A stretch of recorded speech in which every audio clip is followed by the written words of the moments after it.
Guys ও কিরকম করছিল, হঠাৎ করে ঠিক করলাম যে আজকে ডিনারে করব।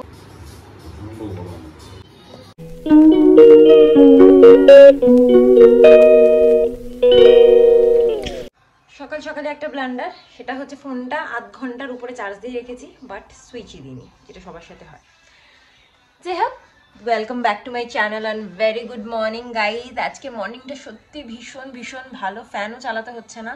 কালকে এত বৃষ্টি হয়েছে, রাত্রিবেলা আমরা এসিও চালাইনি, ভীষণ ভালো ঘুমিয়েছি অনেক দিন পরে। মানে কি বলতো, সত্যি বলতে এসির হাওয়া যেমন তেমন, প্রকৃতির ঠান্ডার সাথে কোনো তুলনা হয় না। তো ভীষণ ভালো ঘুম হয়েছে। আর আজকেও সকাল থেকে মেঘ করে, মানে রোদ উঠেছে, বা সাথে সাথে একটু মেঘও আছে, হয়তো আবার বৃষ্টি হতেও পারে। আর রোদের অতটা তাপও নেই। কি সুন্দর দেখো, অ্যাটলিস্ট আমার গাছগুলো তাজা হয়েছে গো। তো যাই হোক, সকাল সকাল তো স্নান টানও করে নিয়েছি, রোজকার যা রুটিন থাকে আমার। কিন্তু আমরা কেউ এখনো ব্রেকফাস্ট করিনি। এই যে আমার বিছানাপত্র সব এরকম রয়েছে, এখন সেগুলো গুছিয়ে নিয়ে যাবো ব্রেকফাস্ট করতে।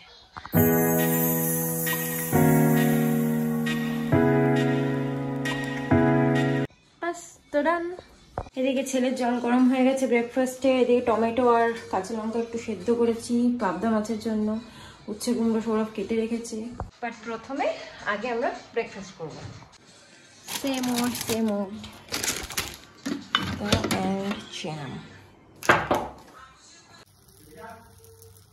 এখানে একটা ডিম সেদ্ধ বসিয়ে দিলাম।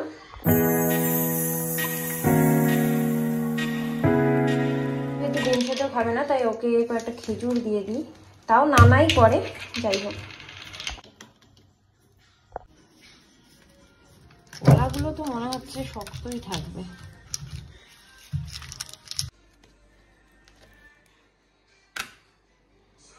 আর আজকে আমি হরলিক্স খাবো না, একটু ছাতুর শরবত করে নিই। না গাইস, ছাতুটা খাচ্ছি না কেন কি, অ্যাকচুয়ালি ছাতুটা না ছেলের জন্য কালকে করা হয়েছিল, বাট ছেলে সকালবেলা খায়নি ছাতু। তো মানে একটু তাড়াতাড়ি উঠে বললে ওকে ছাতু দিই, কারণ খিদে পেয়ে যায়। তো যাই হোক, খাইনি বলে আমি ওটাকে গ্লাসে ঢেলে রেখে দিয়েছিলাম, কিন্তু আমি পরের দিন আরেকটু ছাতু দিয়ে গুলে খেয়ে নেবো। বাট এখন 2 চামচ দিলাম ছাতু, তারপরে গুলে দিয়ে মুখে দিয়েছি, মানে পুরো নষ্ট হয়ে গেছে, টক হয়ে গেছে। আমি জানতাম না যে ছাতু নষ্ট হয়ে যায় জলে ভিজে রাখলে। যাই হোক, এক্সপিরিয়েন্স। ধরো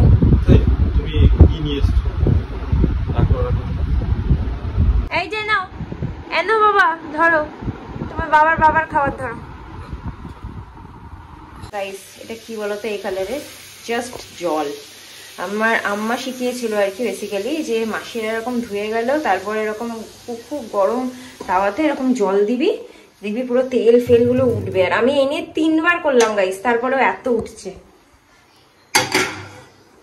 4th টাইম ট্রাই করে দেখি, যদি তেল থাকে আর কিছু করার নেই। চিন্তা করো গাইস, জাস্ট ইমাজিন অবস্থাটা, চিন্তা করো। নাকি ননস্টিকে এত তেল ধরেই রাখে, ভগবান জানে।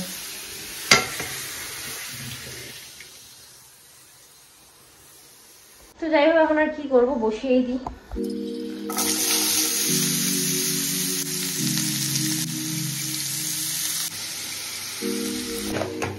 এবারে ছেলের ভাতটাও বসিয়ে দিচ্ছি।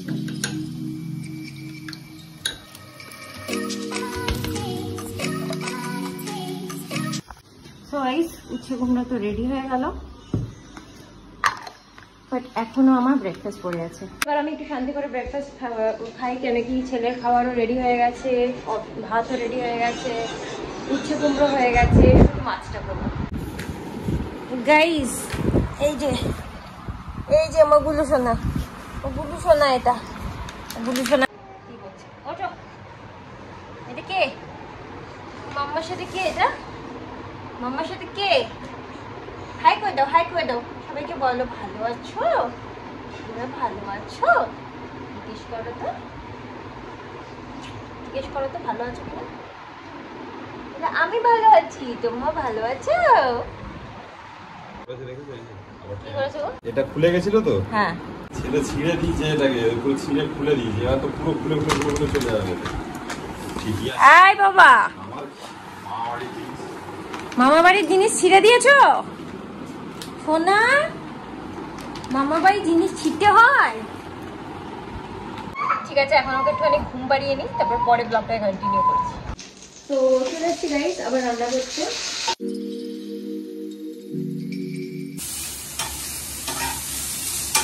গাইস এই রেসিপিটা, এই পাবদা মাছের পার্টিকুলার রেসিপিটা সৌরভ খেতে খুব পছন্দ করে, বাট অনেকদিন হয়ে গেছে রেসিপিটা করা হয় না।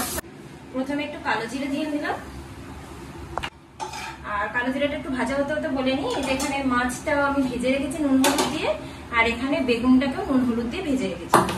এরপরে কালো জিরেটা ভাজা হয়ে গেলে তার মধ্যে পেস্টটা দিয়ে দেবো। হলুদ আর নুন দিয়ে দিলাম, এটা এমন একটা পাবদা মাছের রেসিপি গাইস, যেটা তোমরা একটু ঝোল ঝোল রেখে কিন্তু খেতে পারো। বেগুনগুলো দিয়ে দিলাম, এখন ঢাকা দিয়ে দিলাম, ফুটে গেলে লাস্টে একটু মিষ্টি দিয়ে দেবো, বাস। কি জল পড়েছে? এক ফোঁটা জলে পার হচ্ছে।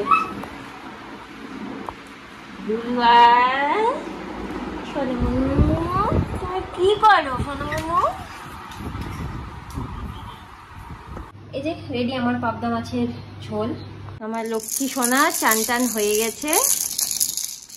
বাজাও বাজাও বাজাও বাবা, বাজাও। এই তো বাজাচ্ছে।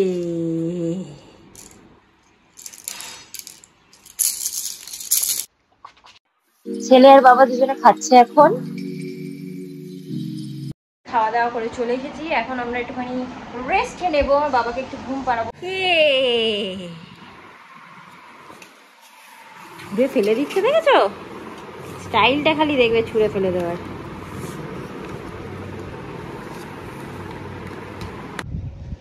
একদমই ঘুমাইনি গাইস, তাই জন্য ছাদে নিয়ে চলে এলাম। খুব সুন্দর হাওয়া দিচ্ছে। কেমন লাগছে? কেমন লাগছে বাবা? ভালো লাগছে গাইস। ও কিরকম করছিল জানো এক্ষুনি, হাওয়াতে মানে বন্ধ হয়ে গেলে যেরকম হয় ওরকম। আর এসেছি যখন, তোমাদেরকে আমাদের ড্রাগন ফ্রুট গাছটা দেখাই।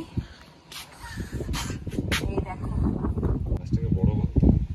তবে এখানে টবে বলে ওরকম ভাবে হচ্ছে না, বাট মানে রোকিয়ার গাছটা মানে ওটা সৌরভের মাসির বাড়ি থেকে ইয়ে হয়েছিল, দেওয়া হয়েছিল। তো মামনি ব্যাপারটাকে অনেক বড় করে ফেলেছিল, অনেক বড় হয়ে গেছে। ভালো লাগছে? হ্যাঁ লাগছে, ভালো লাগছে। হ্যাঁ আচ্ছা, ধর তো গুলোকে, ধর তো বাবাকে।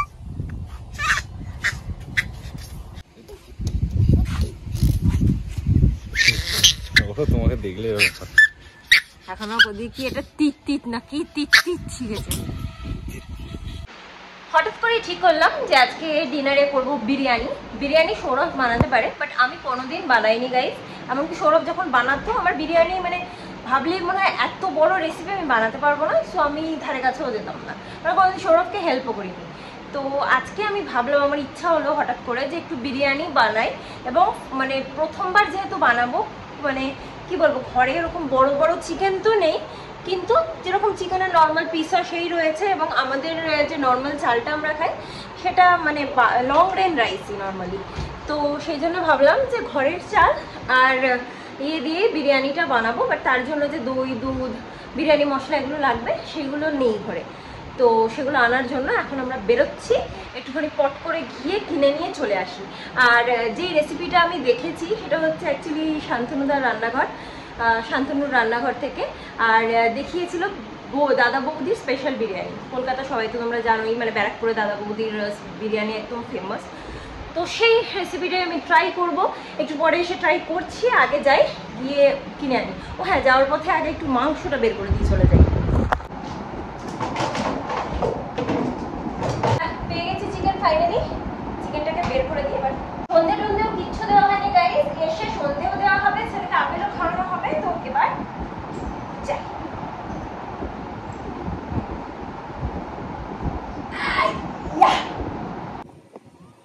ভালোই হাওয়া হচ্ছে। গাড়িটা যে সৌরভ স্টার্ট দিয়েছে, ছেলে ভয় পেয়ে গেছে, কেঁপে উঠেছে। আসতে ওর মাথায় লেগে যাবে।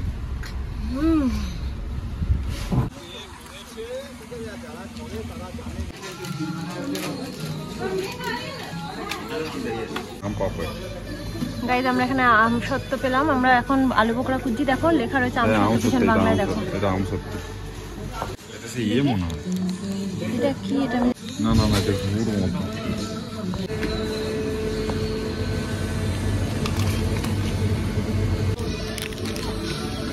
কেনাকাটা হয়ে গেছে, আইসক্রিমও খাওয়া হয়ে গেছে। এখন যাচ্ছি বাড়ির দিকে। ভেবেছিলাম 2-3টে জিনিস কিনবো, তো অনেকগুলোই টুকটাক করে ঘরের জিনিস কেনা হয়ে গেছে। আর যেটা পাইনি সেটা হচ্ছে আলু বোকরাটা পাইনি, বাদ দিয়ে বাকি সব কিছু পেয়ে গেছি।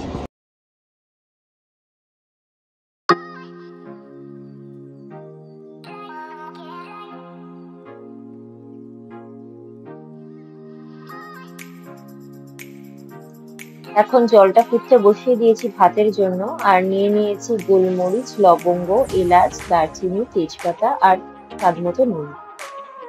চালটাও ধুয়ে নিয়েছি, এখানে আলুগুলোকেও ছুলে ধুয়ে নিয়েছি। এখন পেঁয়াজটা ভাজা হলে তার মধ্যে জল দিয়ে দিলাম।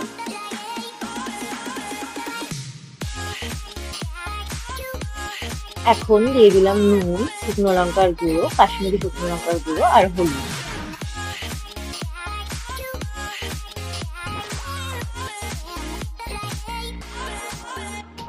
এবার এর মধ্যে একটু মিঠা আতর দিয়ে দিলাম। এরপরে এর মধ্যে আদা আর রসুনের পেস্টটা দিয়ে দিলাম। পাশাপাশি ভাত রান্নাটাও চলছে, ধুয়ে রাখা চালগুলোকে দিয়ে দিলাম জলের মধ্যে। এরপর দুধের মধ্যে খোয়া ক্ষীর মেশানো হচ্ছে।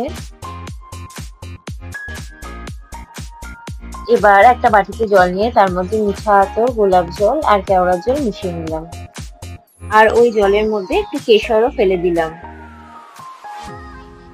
আমাদের ভাতও অলমোস্ট ডান।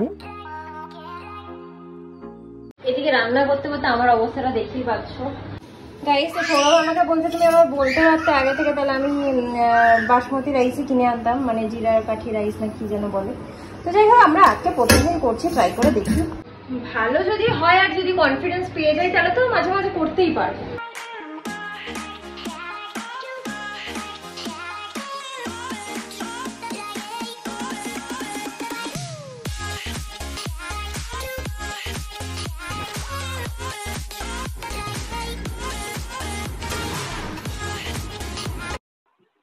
এখানে একটু ময়দা মেখে রেখেছি ডেচকির মুখটা সিল করার জন্য। এখানে রায়তার প্রিপারেশনও করে রাখলাম। দেখো তেল ছেড়ে দিয়েছে ভালো মতো, মাংসটা অনেকটা সেদ্ধও হয়ে গেছে। আমার চিকেন গুলো ছেড়ে যাচ্ছে, কেন কি ওই জল কমানোর চক করে, কারণ সৌরভ বলছে যে একটু বেশি জল দিয়ে ফেলেছি, তো এতটা ভাতে নাকি পুরো মাখা মাখা হয়ে যাবে, সো একটু কমাতে হচ্ছে। এর মধ্যে একটু দই দিয়ে দিলাম, খুব বেশি দেবো না। পরে দিয়ে দেবো বিরিয়ানি মশলা। ওখানে বলেছে মিক্স করার প্রয়োজন নেই, তো তবু আমি একটু মিক্স করেই দিচ্ছি।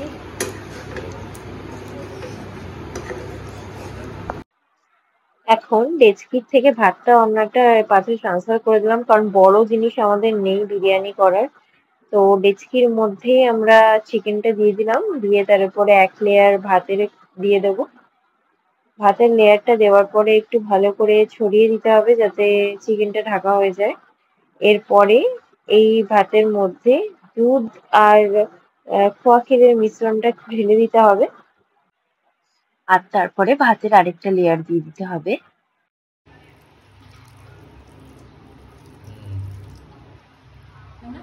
গাইস আমি আলুটা দিতে ভুলে গেছি, এটা চিকেনের সাথেই দিয়ে দিতে হতো লাস্টে, বাট আমি যেহেতু ভুলে গেছি আমি এখন উপরে দিয়ে দিলাম। এবার বিরিয়ানি মশলাটা দিয়ে দেবো।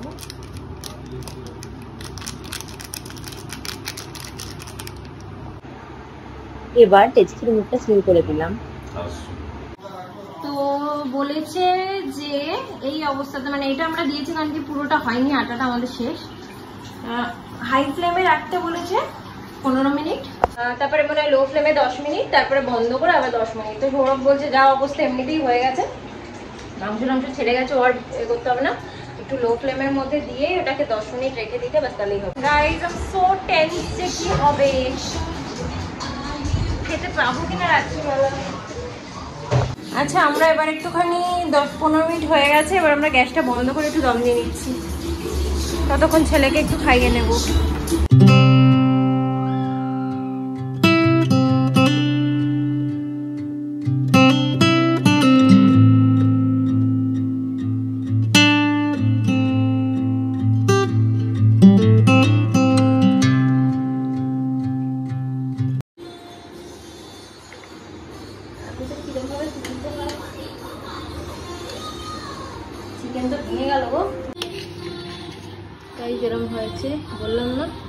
গাইস একটু তলায় লেগে গেছে আমাদের, হ্যাঁ তো লেগেছে এটা আদৌ? হালকা, আরে এটা স্টিলের এটা না, আমাদের এটা অ্যাকচুয়ালি অনেক তাপ ধরে।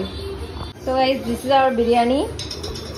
আর গাইস আমি ঘি দিতে ভুলে গেছিলাম, তো এখন দেওয়া হচ্ছে।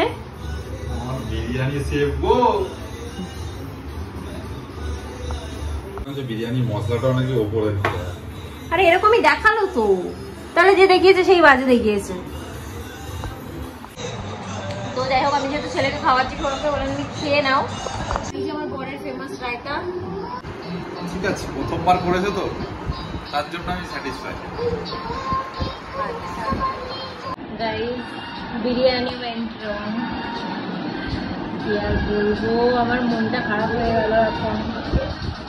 মন খারাপ করা কি আছে? আর আমি বানালাম এত করে, আমি তো বললাম প্রথমবার করেছে।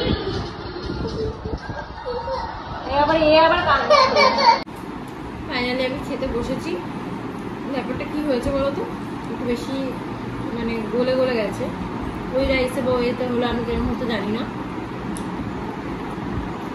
বাট কি আর করা যাবে, মানে এটাই খেতে হবে, এখন কিছু করার নেই গাইস। আজকে ব্লগটাকে এখানেই এন্ড করে দেবো। আজকে দিনটা তো দেখলে একদম বাজে হলো, যেটা নিয়ে আমি ভাবলাম ব্লগটা শুরু করলাম, মানে শুরু করিনি, আমি ভেবেচিন্তে কিছু করিনি, বাট স্টিল মনটা খারাপ হয়ে গেছে লাস্ট মোমেন্ট। হ্যাঁ যাই হোক গাইস, আমি তাও যার থেকে আমি দেখে করেছি তার লিঙ্কটা শেয়ার করে দেবো আমার ডেসক্রিপশনে, তোমরা গিয়ে দেখে নিও যদি তোমরা ভালো করে ওটা দেখে বানাতে পারো। আরে প্রথমবার করেছো, এরপরে করলে আরো ভালো করে করতে পারবে। There was so much wrong in my recipe, মানে যেটা আমি করেছি, বাট ঠিক আছে চলো, নো প্রবলেম। যখন তোমার রেসিপি মানে বানানোর আমি একটা করব, তুমি বিরিয়ানি বানাতে বসেছো, কি দিতে হবে না দিতে হবে তাই ভুলে গেছো। রাইট, আমি কি দিতে ভুলে গেছিলাম, লাস্টে আমরা খিচুড়ি দিয়েছি, আলু বোখরা পাইনি, নর্মাল চিকেন দিয়ে করেছি। আলু দিতে ভুলে গেছিলে ভেতরে। ও রাইট গাইস, আলুটা মাংসের মানে মাংসটা হয়ে যাওয়ার পরে আলুটা ওখানে দেওয়ার কথা ছিল, মানে বিরিয়ানি মশলা অ্যান্ড দই দেওয়ার আগে, তো আই ফরগট কমপ্লিটলি। তোমাকে আমি যা দেখছি, তো অবভিয়াসলি আমার ভুল বেশি ছিল, তোমার খাতায় না লিখলে তোমার ঠিক ইয়ে হয় না। আমি অ্যাকচুয়ালি গাইস আমার সব রেসিপিগুলো বাড়ি থেকে শুনে খাতায় লিখে রাখি, তো দেখে দেখে করি। এমনিতে ইউটিউব দেখেও আমি রান্না করি, আর ফার্স্ট টাইম এই শোনো, আমার ইউটিউব দেখে রান্নাগুলো কি প্রথমবারে খারাপ হয়? আমরা যে রান্না না ভালো করো। আরে এটা অনেকটাই লেন্দি একটা, মানে লেন্দি প্রসেসর একটা থাকে না, কি মনের মধ্যে একটা বিরিয়ানি বানাবো আমার একটা ভয় থাকে, একটু চালিয়ে দিই, বহুত গরম লাগে, তো বহুত ভয় থাকে। তো সেই ভয় থেকে আমার তো ছিলই, তোমাদেরকে বললাম, তো সেখান থেকে হয়তো এরকম হয়ে আছে। ঠিক আছে, যখন সৌরভ বলছে কোনো প্রবলেম না, নেক্সট টাইম ভালো হবে, তো দেখা যাক নেক্সট টাইম আবার কবে করি। তো যাই হোক, আজকে ব্লগটা এখানে এন্ড করে দিচ্ছি। আজকে ব্লগটা যদি তোমাদের ভালো লেগে থাকে then please do like, comment, share and subscribe to my channel. And একটা কথা বলার আছে গাইজ, তোমরা আই থিঙ্ক নোটিফিকেশন মানে বেল আইকনটা প্রেস করছো না, তাই জন্য হয়তো নোটিফিকেশন পাচ্ছ না। বিকজ মানে ডোন্ট মাইন্ড, আমি মানে আমার সাবস্ক্রাইবার বাড়ছে বাট আমার ভিউ বাড়ছে না, তো দ্যাটস ওয়াই আমি সবাইকে রিকোয়েস্ট করছি যে প্লিজ বেল আইকনটা অন করে দিও, তোমাদের কাছে আমাদের ভিডিও নোটিফিকেশনটা যায়, তাহলে অ্যাটলিস্ট তোমরা দেখতে পারবে। যাই হোক, এইটা বলে আজকে আমাদের ব্লগটাকে এন্ড করলাম। টাটা, ভালো থাকবে।